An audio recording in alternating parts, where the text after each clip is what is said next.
Bismillahirrahmanirrahim. Alhamdulillahi Rabbil alamin. Vessalatu vesselamu ala aşrafil mursalin ve ala alihi ve ashabihi ecma'in. Allahumma alimna ma yanfa'una ve anfa'na bima 'allamtana ve zidna ilma. Allahumma arinal haqqa haqqan warzuqna ittiba'a ve arinal batila batilan warzuqna ijtinaba. Waj'alna mimman yastami'una al-qawla fayattabi'una ahsana ve adkhilna bi rahmatika fi ibadikes salihin. Amma ba'd. Assalomu alaykum ve rahmatullohi ve berekatuh. 19. bayt jannat va do'zaxning abadiyligi bayoni. Bobomiz Sirojiddin O'shi aytadi: "Va la yafnal jahimu va lal jinanu va la ahluhuma ahlul intiqoli." Ma'nosi, do'zax va jannatlar yo'q bo'lib ketmaydi va ikkalasining ahllari ham ko'chib o'tish ahli bo'lmaydilar. Nazmiy bayoni: do'zax va jannatlar hech fano bo'lmas, ularning ahllari ko'chmas va o'lmas.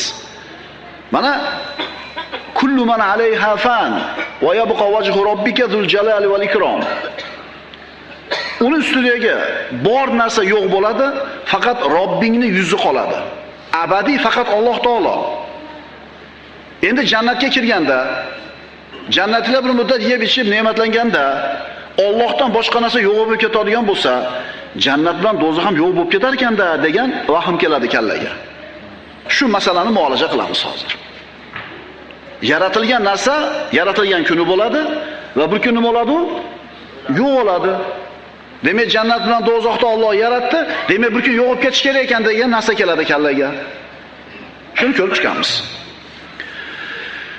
Demak, jannat va do'zaxning borligiga iymon keltirishlik bu oxirat kunining borligiga iymon keltirishlikning bir muhim bo'ligi hisoblanadi.